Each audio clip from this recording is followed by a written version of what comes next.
This is the story of Ukraine's scaled-down kill zone strategy and how it's breaking Russia's front line from within. Let's jump straight in, starting with a single number that directly showcases Ukraine's massive success: 1.45%. That's how much Ukrainian territory has been captured between 2023 and 2025. At the same time, Russia has been estimated to have suffered around 1.2 million casualties, including deaths and severe injuries. The equipment losses are equally as catastrophic, with over 16,100 armoured vehicles. And the country's financial toll has resulted in Russian President Vladimir Putin announcing that it would need to cut military spending for 2026, the first time in 10 years, all in the middle of an active military conflict. Think about that for a moment. Russia has basically ruined itself, and all it got was less than 2% of Ukraine's territory. In 2023, Russian forces managed to capture a meager 188 square miles. The year 2024 saw better results, with about 1,500 square miles seized, but that still amounts to less than 1% of Ukraine's total territory. By 2025, Russia's advances had slowed to a crawl, sometimes averaging just 150 to 400 feet per day in key sectors like Kupiansk and Pokrovsk. To put this in perspective, that's slower than the Allied advance during the Battle of the Somme in World War I, which was one of history's most infamous examples of attritional grinding. And at the heart of Russia's inability to break through lies Ukraine's revolutionary kill zone strategy, a defensive concept that's fundamentally transformed how modern war is fought. But to understand why this strategy is so devastating, we need to look at how it differs from every major war of the 20th century. During World War I, trenches dominated the battlefield. Soldiers dug in, artillery pounded positions for days, and then infantry went over the top into no man's land, hoping to overwhelm enemy positions through sheer numbers. The kill zone was defined by machine gun range, which was maybe a few hundred yards of open ground where attackers were vulnerable. If you made it across that deadly space, you had a chance. World War II brought mobility back to warfare. Blitzkrieg tactics used combined arms, including early tanks, aircraft, and mechanized infantry to punch through defensive lines and exploit breakthroughs. The kill zone became more dynamic, but it was still measured in miles, up to a few of them. Air superiority mattered, but close air support required dedicated aircraft missions and forward air controllers. Even during the Cold War, when NATO and the Warsaw Pact faced off across Central Europe, defensive planning centered on layered positions. Both sides made concrete bunkers, tank obstacles, and minefields, all designed to channel enemy armor into predetermined kill zones where anti-tank weapons can engage them. These were static, carefully planned defensive belts. Ukraine's kill zone strategy went in a completely different direction. Today's kill zone isn't a fixed line on a map or a few hundred meters of open ground. It's a 15 to 25 mile deep zone of constant, omnipresent death that can strike anywhere, anytime, with almost perfect precision. And it's all thanks to the most disruptive military technology since the machine gun: drones. Think about the economics of aerial warfare in the 20th century. During World War II, launching a bombing raid required building massive bombers costing millions of dollars, training crews for months, organizing complex missions with dozens or hundreds of aircraft, and accepting that many wouldn't return. A single strategic bombing mission might involve thousands of personnel and tens of millions in equipment. Fast forward to today, a Ukrainian soldier sitting in a concealed dugout can launch a $400 FPV drone, guide it 15 miles across the battlefield, and destroy a Russian tank worth $3 million. The entire process takes minutes. But more importantly, the operation has minimal staffing requirements. You don't need a flight crew, a massive logistics operation, or an elaborate mission plan to pull it all off. All it takes is one drone and a better-than-average drone operator with up-to-date battlefield intel and fast reflexes. The ubiquity of these drones has made traditional trench warfare tactics completely obsolete. The late 20th century Soviet doctrine, which both Russia and Ukraine inherited, emphasized concentration of forces in large, heavily fortified strongpoints. The thinking was simple: mass your troops and equipment in well-defended positions, and you can hold out against artillery and armor assaults. But drones changed everything. By 2023, those concentrated positions became death traps. Wide trenches that once protected soldiers from artillery have now become easy targets for FPV drones. Large platoon-sized dugouts that seemed impregnable became mass graves when a single grenade-carrying drone could strike them with near-perfect accuracy. And the zone has actually expanded. Remember that 15 to 25-mile zone from earlier? Well, the International Center for Defense and Security noted that the kill zone started at around 3 to 5 miles out and then slowly grew as technology and equipment improved. More importantly for Ukraine, it recognized this shift faster than Russia and completely redesigned its defensive strategy. Instead of predetermined fortifications and static defensive lines like the French Maginot Line or Germany's Atlantic Wall, Ukraine built a shifting, adaptive front line that maximizes the lethality of drone warfare while minimizing vulnerability. Here's how it works in practice. Ukraine's new fortification system spans over 1,200 miles across Donetsk, Kharkiv, and Dnipropetrovsk regions. But calling it a line is misleading. It's more accurate to think of it as a layered network of kill zones. The first layer consists of anti-tank and anti-personnel mines, networks of thin metal wires called plutanka that slow infantry movement, and anti-tank ditches with barbed wire at the bottom to prevent soldiers from using them for cover. Then come the dragon's teeth, which are concrete tetrahedra connected by thick metal cables and wrapped in multiple rows of barbed wire. All of these obstacles are designed not to stop Russian forces, but to slow them down and channel them into predetermined corridors. And that's where the real killing begins. Behind these obstacles, Ukraine has deployed a dense network of micro-fortifications. These are small, camouflaged positions that house drone operators in groups of just a few soldiers. They're also dispersed, often housing just one soldier to serve as the lookout or operator. But each is equipped with multiple types of drones that can cover ranges of up to 15 miles. This dispersion is critical. In traditional warfare, finding and destroying a command post or artillery position could cripple an entire sector. But when your defensive network consists of hundreds of small, independent cells, each capable of calling in strikes across vast distances, there's no single point of failure. Russia can destroy one position in one day, 2 positions the next, maybe a dozen positions over the course of a week. It ultimately doesn't matter. As the network adapts, other cells take over, and the kill zone remains lethal.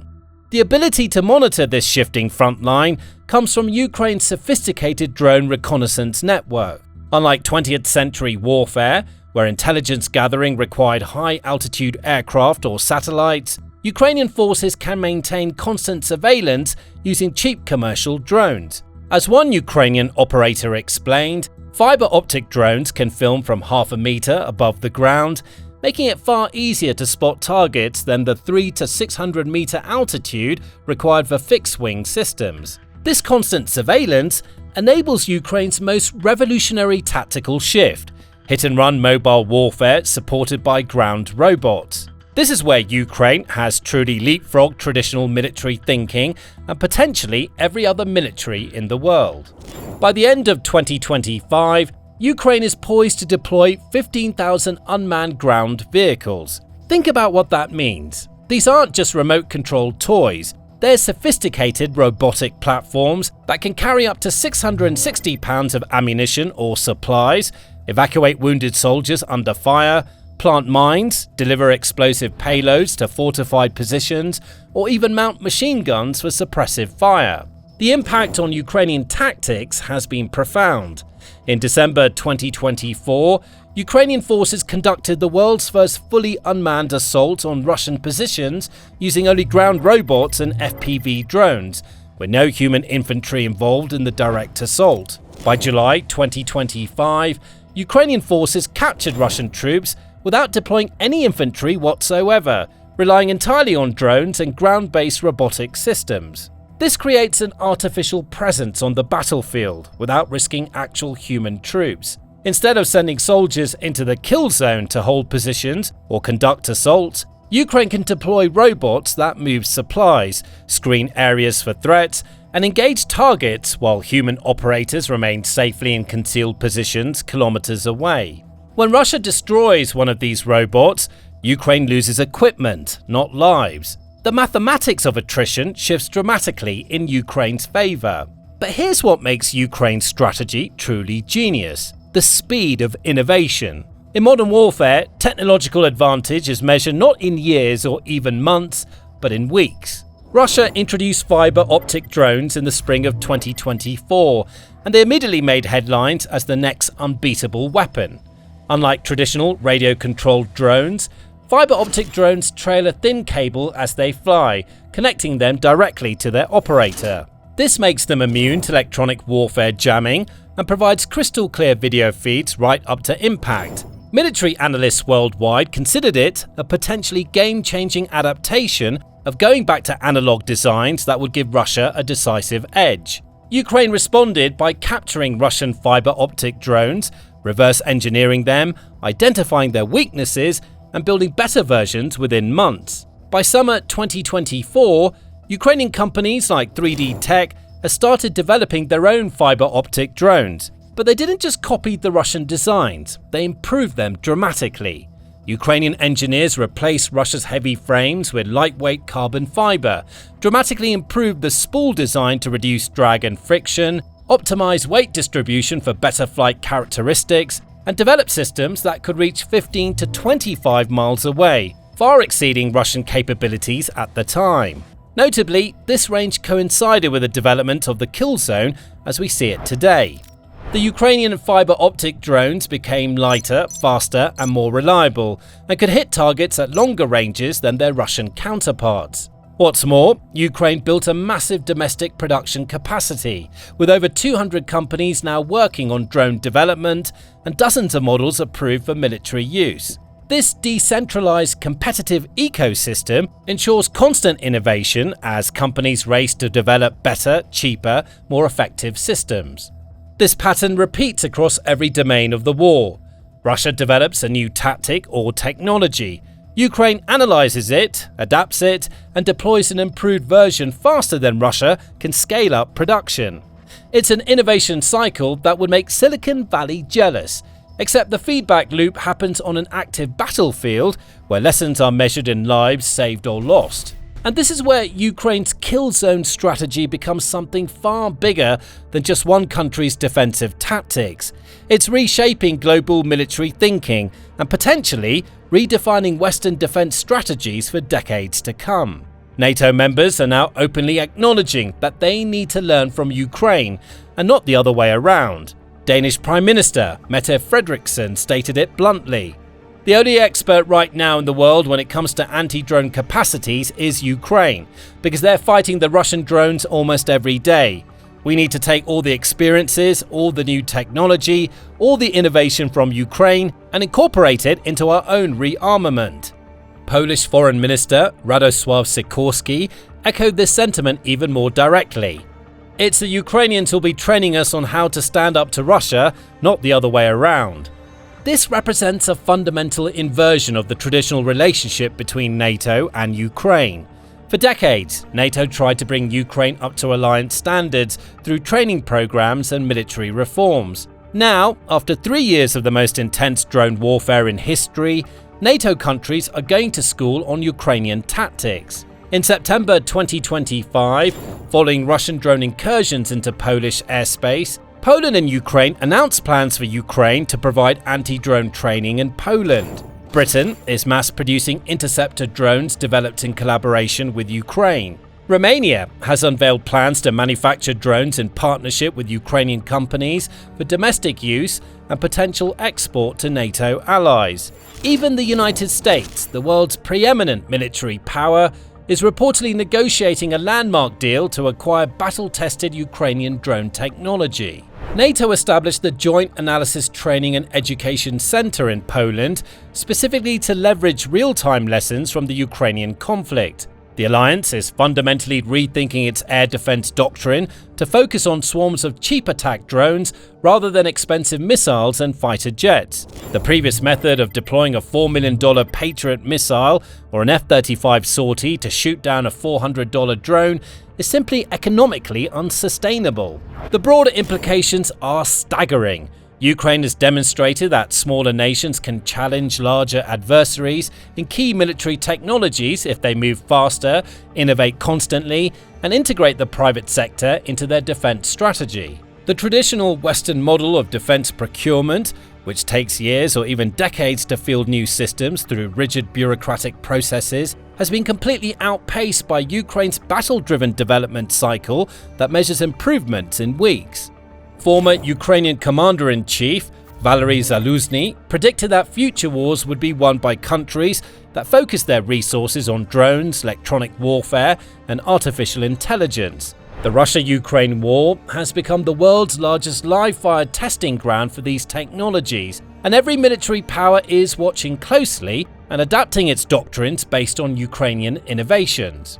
Even China is studying how cheap unmanned systems can challenge expensive traditional forces. Taiwan is examining how drone wars can defend against amphibious invasions. Israel is analysing how robotic systems can reduce casualties in urban warfare. The lessons from Ukraine's kill zone strategy are spreading globally, potentially reshaping how every nation thinks about defense. But perhaps the most important lesson is this: technological superiority in modern warfare is temporary and fragile. What matters isn't having the best equipment at the start of a conflict, but the ability to adapt faster than your enemy, to innovate under pressure, to fail quickly and learn faster, and to create a whole-of-society approach that harnesses civilian innovation for military purposes. Ukraine's kill zone strategy works not because Ukrainian drones are necessarily better than Russian ones on a one-to-one basis, but because Ukraine has built an entire military-industry ecosystem. The concentration of independent companies pooling their data, resources, and getting feedback in practically real time from actual combat situations means that they can iterate and improve faster than Russia's centralized bureaucratic defense industrial complex. Every day, Ukrainian engineers receive feedback from frontline operators about what works and what doesn't. Every week, new modifications appear on drones in the field. Every month, new capabilities emerge that weren't possible the month before. This creates a compounding advantage that grows over time, even as Russia tries desperately to keep pace. Russia is learning that you can't brute force your way through a modern kill zone. You can't overwhelm it with artillery when drones spot your guns and strike them before they can relocate. You can't use massed armor when every tank that enters the zone faces dozens of FPV drones. You can't rely on electronic warfare when fiber optic drones are immune to jamming. You can't even safely resupply your frontline troops when logistics routes extending 20 kilometers behind the line are under constant surveillance and attack. The kill zone strategy has essentially turned the entire concept of offensive warfare on its head. In traditional military thinking, the offensive has the initiative. They choose when and where to attack, forcing the defender to spread forces to cover all possible approaches. But in drone-saturated warfare, the defender has perfect awareness of the battlefield and can concentrate overwhelming firepower on any point instantly without moving a single soldier. This is Ukraine's genius, turning Russia's own preferred tactics into strategic liabilities. Russia excels at wars of attrition, at throwing massive resources at problems until they crack. But what happens when every soldier, every tank, every artillery piece you commit to the offensive enters a kill zone where it faces not opposing infantry, but an omnipresent network of autonomous weapons that can strike from any direction at any time? You get exactly what we've seen over the past 3 years, the slowest, most costly offensive in modern military history, where Russia trades 1 million casualties for a percentage of territory, where generals send wave after wave of troops into what they themselves call the meat grinder, where the economic cost of the war is draining Russia's reserves, while Ukraine's defensive strategy requires a fraction of the resources. And here's the truly terrifying part for Russia. This kill zone advantage isn't static, it's growing. Every month, Ukrainian drones might get better, cheaper, and more numerous, Every month, more ground robots joined the battlefield, reducing the need for human infantry. Every month, more countries share technology and tactics with Ukraine, while Russia becomes increasingly isolated. Ukraine started by having practically no drone industry, only to end up building over 5 million drones in 2025. And Russia knows this. That's why the Kremlin is actively pushing for negotiations that would freeze the conflict and give them the territory they failed to conquer militarily. They understand that time is not on their side, that every month Ukraine's defensive advantages grow while Russia's offensive capacity erodes. Remember, Russia started this war with roughly 900,000 active troops. They've now suffered 1.2 million casualties. They've essentially cycled through their entire pre-war military and had to recruit, mobilize or coerce a completely new army and then some. And this new army is increasingly made up of the desperate, the highly motivated, or those with ulterior motives, up to and including Ukrainian resistant agents who deliberately infiltrate Russian forces to sabotage operations from within. Russia's defense budget for 2025 reached an astounding 40% of government spending, figures not seen since the height of the Cold War.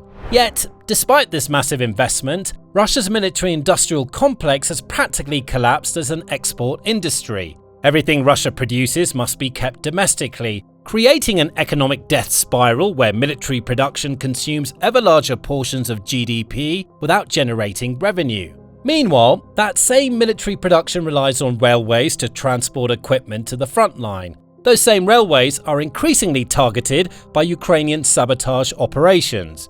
Tanks and ammunition sit in storage, useless to the front, because the trains can't safely deliver them. And even when equipment reaches the front lines, it enters the kill zone where drones await. This is the culmination of Ukraine's strategy, a defensive system that actively degrades Russia's capacity to wage war by imposing unsustainable costs on every offensive operation. It's attrition warfare flipped on its head, where the numerically smaller defender inflicts disproportionate losses on the supposedly superior attacker. And the world is taking notice. If Ukraine can hold off a nuclear superpower for 3 years and counting through technological innovation and adaptive tactics, future conflicts are going to look a lot different from what we've seen before 2022. Thanks for watching. Now, to see how Ukraine's resistance movement is complementing this kill zone strategy through sabotage operations hundreds of miles behind Russian lines, check out our previous analysis on Ukraine's shadow war. And to stay updated on how drone warfare continues to reshape modern military doctrine, subscribe to The Military Show for daily videos on global geopolitics and military analysis.